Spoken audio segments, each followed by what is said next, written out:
And I want to look today at your future, the future of pulp and paper, because these are challenging times, but they're interesting ones, and there is a great opportunity. So in summary, my message is this, that paper and cardboard have, I believe, a fundamental, vital contribution to a sustainable future. We need these products, we will be using them, they have a tremendous amount to offer our future world, even though here in Europe there are great challenges. And I'm going to look at four areas. I'm going to look at demographics, I'm going to look at digital impact, I'm going to also look at distribution and our destiny. But first I want to look at demographics, because we live in an extraordinary time. We live in a day when 1 billion children are growing up. 1 billion people are under the age of 18 right now. All of them will be part of our consumer world within the next 15, 16 or 17 years. And all of them have parents. So we're dealing with 3 billion people, 1 billion children, 2 billion parents, 3 billion people who are consumed with the thought of the next generation. And it's that group of people that will drive the demand for paper and cardboard worldwide. And when you think about the fact that the middle class is growing explosively, and you add that together, you begin to see the future. You begin to see the reason why so many things are in short supply. It's the reason why, it's one of the many reasons why oil prices are high, because a rapidly growing populations in these poorest countries which are becoming increasingly wealthy, they are driving demand. It's the same with food supply. We have a situation where hundreds of millions of people in the next 5 years will start to eat meat every day. And we know that if you just eat grain, that's one way of eating. But if you use the grain to feed an animal and then eat the animal, you drive a 5 or 6 times increase in the amount of grain that we need, because animals produce so little meat for every kilogram of grain. And at the same time, we see our world, in comparison, seems to be dying. You know, in Germany, if you live in Germany today, you need 8 great-grandparents to produce a single great-grandchild. Extraordinary. Why? Because if the average couple only has 1 or 1.2 or 1.3 children, then your population will halve in every generation. It's simple mathematics. You either have to make people or you have to import them. And Germany, France, Portugal, my country, Spain, Italy, and much of the rest of Europe have forgot how to make babies, and we are having problems importing them psychologically. So that is a challenge for the European Union, and we will see massive immigration. Where will it come from? Well, of course, it will come from some of these 1 billion people, all of whom I would love to spend, I'm sure, a little bit of time in a place like Sweden, working for a while, maybe.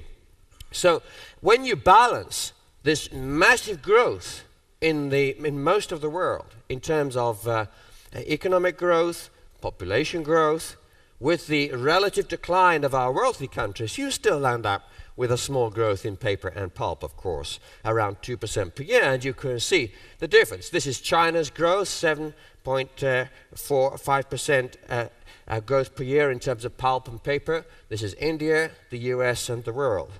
And when we think about the fact that in the US, an average citizen uses, like we do, around 300 kilograms of paper a year, and yet in Africa, you see only, in many African countries, only 1 kilogram of paper used per person per year. You can see the opportunity for absolutely phenomenal paper and pulp growth. Look at India, even 4 kilograms, only 4 kilograms. Now I know that's an average, but we have 1.3 billion people in India. We already have a middle class of 1, 2, or 3, let's say, it's actually more like 200 million people. When the middle class becomes 400 million people, and you start to see India paper consumption in the middle class up near the American level, then you begin to see the future. And in the meantime, we have other challenges too, especially with energy costs, and we can have a great debate about this massive energy spike and where it's going in the future. All one could say is that with the energy prices as they are, I'll just go back to that slide, it's quite clear that this is looking more and more like a bubble. The fundamentals of the energy industry have not changed so dramatically since earlier in the 200s, when we had an oil price of only $15 a barrel. Extraordinary to think that now. You can't tell me that the energy situation has deteriorated that dramatically in the last 6 months that would logically justify such a meteoric rise. So we will see all kinds of things happening to start bringing that price down over the next 5 or 10 years from where it is now, partly because at this fantastically high level, just about every other form of energy saving starts to make sense. And every person in Sweden, if they've not already installed geothermal heating for their own homes and hundreds of other innovations, every person in this country and across the whole world will be looking at ways to save energy. And of course, this applies to your industry as well. So let's come back to the future of newsprint. And we are already seeing an invasion, as you know, which will continue, of Russian newsprint, China newsprint, and so on. And at the same time, the newsprint industry in the United States, Australia, Canada, Japan, Sweden, France is suffering problems because, well, it's not just the readership, it's advertising revenue. And where is it going? It's going online. If we look at the US newspaper revenues, they fell almost 10% in the last 18 months. Online revenues have grown 19% during the same period. But nevertheless, magazines are doing pretty well, as is another area which I'll come on to in a minute. But that's not the whole story if we're looking at newsprint globally. Just look at what is happening here in India. Incredibly exciting. 5,500 newspapers already. 25 million new readers of newspapers in the last 24 months alone. And it's just the start. So we are seeing India move rapidly into a newspaper age, and it will be a long, long time before we see India's newspaper market declining. Now, that takes us on to the digital impact. And many people talk to me. They say, you're a futurist. Surely you believe in the paperless office. And I say, yes and no. Because life is quite complicated. You see, let's have a look at the realities of it. You know, The Economist recently suggested, they suggested that the only paper product in future that might survive some kind of technological attack would be Kleenex paper, the stuff you use to wipe your bottom in space or to blow your nose. And they suggested that everything else, well, you know, we find some digital replacement. I'm not so sure. I'm sure you'll be relieved that I say that. Because the future is not created by fantastical technological predictions. The future, my friends, is controlled by another word, which I'll come to. In fact, perhaps the most important word that will drive your future, perhaps. It's certainly one of the most important words. Let me tell you a story. I was in New York the other day, and I was staying in a hotel which had 4,322 stories and only one lift. And you know, I arrived there. I was at the lift, and there was a crowd. It could have been you, and we were all standing there looking at our watches. I was late, I confess. I had 5 minutes to get down, connect the computer, get onto the stage. Not quite that bad. I was stressed. Now, at that moment, we were all standing there, the lift button is lit. I'm 4,000 stories up. I was tempted at that moment to do something totally crazy. I was actually tempted, for a moment, to press the lift button more than once. Now, confession time. Yes, let me ask you too. Put your hands up if you too, like me. I'm not saying you would do such a crazy thing, but from time to time you have been tempted in an irrational moment to actually touch that lift button again. Put your hands up if you've actually done that. Okay, you've actually done it. Yes, well, you see, like me. Now, we talked about astronauts just now. You see, I have one question I want to ask the astronauts. You see, I'm going to ask you. I was talking to 850 airline pilots. By the way, I mean, what was I doing? What was I thinking of when I pressed that lift button more than once? Can I control a lift more than Bill Gates himself? Of course not. I was totally irrational. But yet, I was talking to 850 airline pilots. I asked them this question. Put your hands up if you talk to the lift. Come on, baby. It's time to come. They all put their hands up. Let me ask you a question. I don't know what the answer will be because astronauts are very strange people. But let me tell you, let me ask you a question. Do you remember at any time during your 14 days in space anyone talking to a piece of equipment? Most likely, yes. There we are. Crazy. No. Listen, I just want you to remember one thing. When we are under pressure, we can all behave totally irrationally. And my friends, if you look at the future of oil price right now, if you look at the subprime crisis, if you look at the reaction there was to the SARS outbreak, which only killed 862 people, you find irrational forces at work. And in the future of the paper and the pulp industry, even though there are big issues like demographics, energy costs and the rest, there are, I suggest, some very powerful irrational forces, emotional forces that will drive the future. And the future will be influenced by these emotions. And what are they? Well, just to say, that's why we need to be careful about market research. Market research will tell you the future for the next few days, but it doesn't always give you the right answer about the use of paper packaging for the next decade, or the use of books, or the readership of magazines. Why? Because emotions change faster than people think. And people have an emotional reaction to paper. That is one of the reasons why paper has survived in the paperless office. And I'll come back to that. People have an emotional reaction to a piece of paper that they have written on. It becomes part of them in a different way than a piece of computer code on the screen.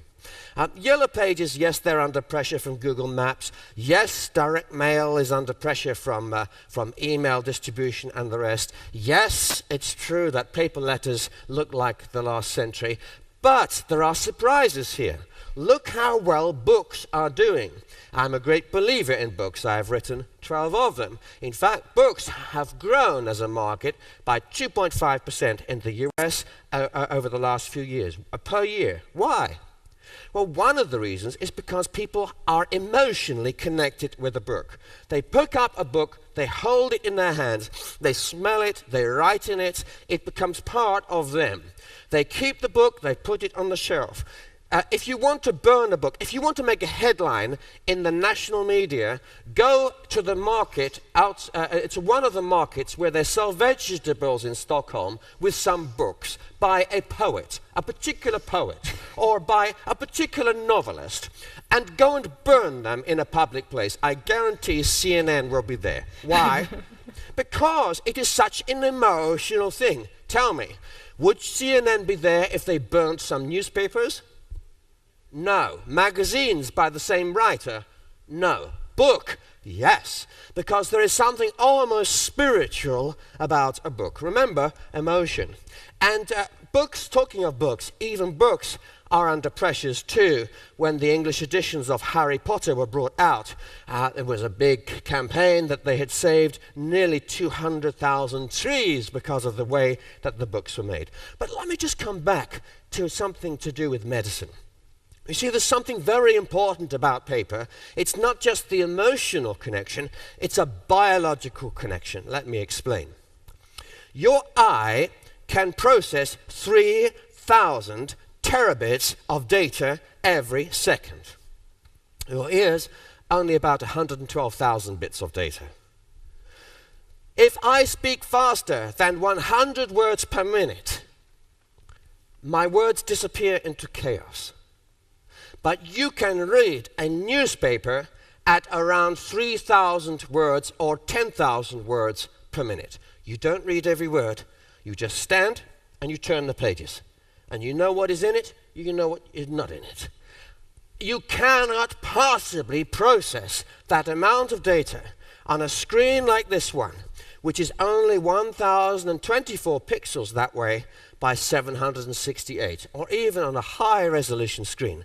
There is not enough visual data coming into your brain from the screen. And that, my friends, is why reading a newspaper online is such a crazy waste of time.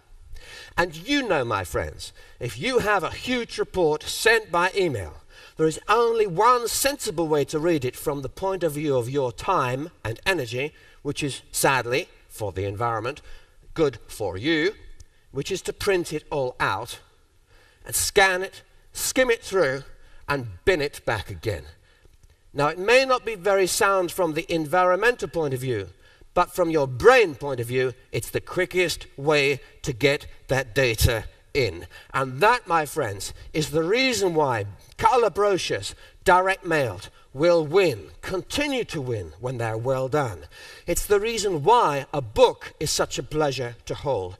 It's the reason why, for serious readers like me, who have to read the equivalent of 3 books every morning of national papers, I have to read that every day to keep abreast of the future. For me, I have to do it on paper. If they stop printing newspapers, I will have to print them at home, and I will print them on the largest sheets I can find, because my time really, really matters. Now, what about distribution and packaging? And then I'm going to say something about our destiny. Yes, we can talk about Walmart, we can talk about just about any way of moving goods. I have to say this, plastics are nowhere in this business. Paper will always win. Why? It's convenient, you can recycle it, it's strong, it's very light, and it's a sustainable thing. And with increasing worries about black stuff and where you get it out of the ground and wasting carbon, then I think the paper product will continue to do really well. Yes, we'll hear a lot more about disposable cartons. We'll hear a lot more about intelligent cartons. And you know that RFID technology will be in every one of your products in the future because it costs so little. And not just in the cartons, but on paper as well. The wonderful technology which allows us to print the aerials. The aerials you need around radio frequency identification devices can be inserted by you with ink. You just print the magnetic ink onto the strip, and make sure it connects with the chip itself, and straight away you have intelligent paper. You can build it into every single one of your processes, and we can do it for almost zero cost in the future. We are already seeing 10 billion RFIDs released into the environment every year. Each of them has a life expectancy of up to 100 years. They store data, they can read and write, they talk to other RFID chips, they can communicate from 1 to 2 meters away, they need no power, they need no battery because they are powered by the electromagnetic waves in the room itself. So every carton is tagged, it means a reduction of up to 70% of theft, a saving in warehouses of 70 to 80%. It means that for the first time we have a mechanism to actually see on the screen every single package everywhere in the world in real time. It's the technology the internet has been waiting for. Every one of my IT clients in distribution, logistics, wholesale and retail and manufacturing have been waiting for the moment when they can actually prove online, on a screen, the location within 1 meter on the surface of the earth of every product and watch it going out of the store in your bag. And it's a complete revolution, and it will help to change our destiny. Talking of destiny, yes, I mean the radical future, but I'm not talking about odd things like the cardboard houses or cardboard furniture. I'm really talking about the environment, and we have already heard about it, and you'll hear a lot more about it over the next 2 or 3 days. And remember, the future is not about science, it's about, what is the most important word? Emotion. I don't care what you think about the science. I happen to think the science is more or less proven that this is a very serious issue that we should respond to. But even if I'm wrong, even if we are all wrong, the future will be driven by an emotional reaction to this graph, and it's growing. And you can expect at least 10 or 20 times the passion attached to global warming issues in the media, in the homes of your own homes, in your children, in your grandchildren, in your cousins, your nephews and nieces, in your neighbors, in politicians. You will see this passion grow. 3 years ago, you could hardly find a head of state of any nation that was talking each week about climate change. But today, you can hardly find a head of state that isn't talking about climate change on a regular basis. Every one of the new presidential candidates for the United States election are talking about new policies for America on climate change. Even America is coming into line on this issue. And as our anxiety is growing about our ability to destroy the planet, maybe, and destroy our future, we are also becoming more anxious about every other part of the environment.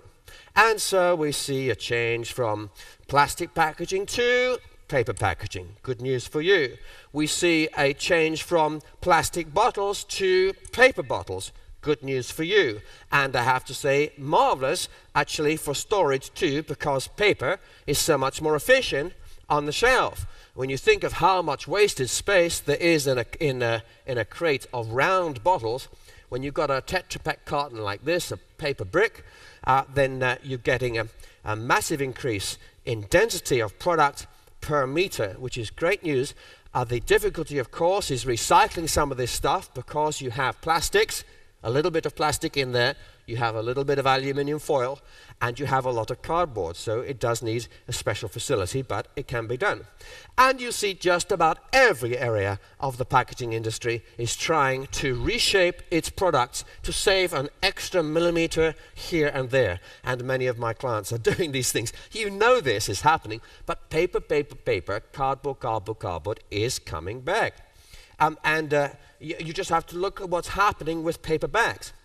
In my country, it will soon be illegal, I think, to give away a plastic bag to a shopper without charging them for it. In India, in Delhi, they banned plastic bags some time ago because they regard them as a national nuisance. Good news for paper. So, yes, you're seeing all kinds of thoughts about forests as well, and the tree huggers and so on. But forests are turning out to be the world's greatest friend.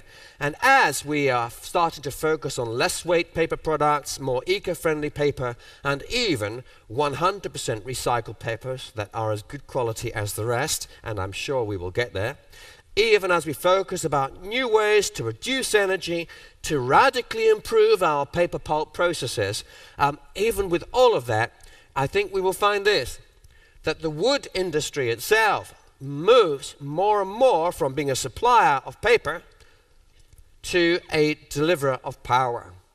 And that, I think, will turn out to be the wood industry's greatest future potential.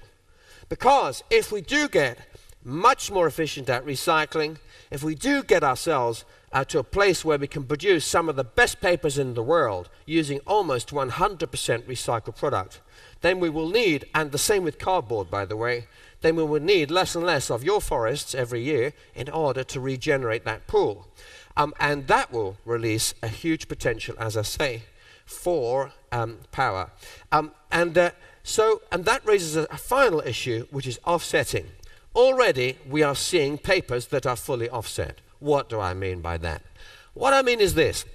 Paper manufacturers are working out their total energy consumption, and then they are going and buying a credit on the energy market. And they're saying, okay, we will pay some for some scheme in, I don't know, let's say, actually I'll give you a good example. We will pay for a wood chip furnace in the northern part of Sweden, which is burning, in a school that was burning oil. It used to burn oil.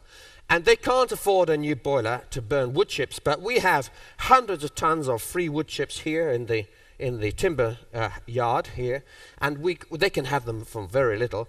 And we will put in, as a paper company, we will put in a new wood chip boiler into that school. And they're going to contribute 60% of the cost, and we'll contribute 40%. And that makes it commercially viable for them.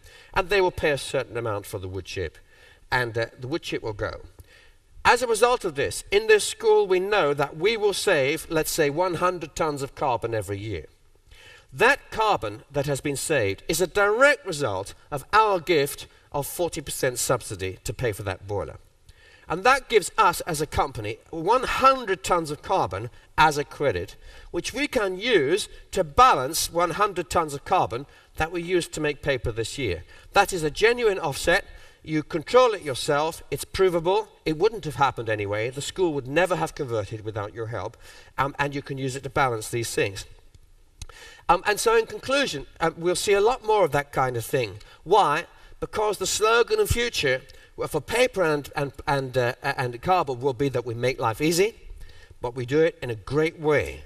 We do it for you, and in a way that's convenient for you. We do it in ways that assist you and your family and those that you care for. We do it in a way which is good for our community, our local community, and it's good for our earth, for the future of the earth. Everything we do carefully. We reduce our toxic wastes, we've reduced our energy consumption, we produce wonderful products with almost 100% recycling. We are extraordinarily conscious of environment and sustainable forestry and all of that. We make sure that in every possible way we minimize the distances that we send product around the world. We do these things because we believe in a future which is a sustainable one, it's a protected one, and one that will be worth living in. And that is why I believe that pulp and paper have this tremendous future, even though the competitive pressures here in Europe, with some issues of overproduction and so on, will continue to be there, even though the pressure will continue to be on for innovation, for creativity, for cutting cost, for being incredibly energetic in our marketing and sales, for developing new products, for ever higher quality papers using less resources. Yes, even with all of those things, I do believe that cardboard and paper are here to stay. They will drive part of our sustainable future, and worldwide, this is a very, very important industry. Thank you very much. Thank you.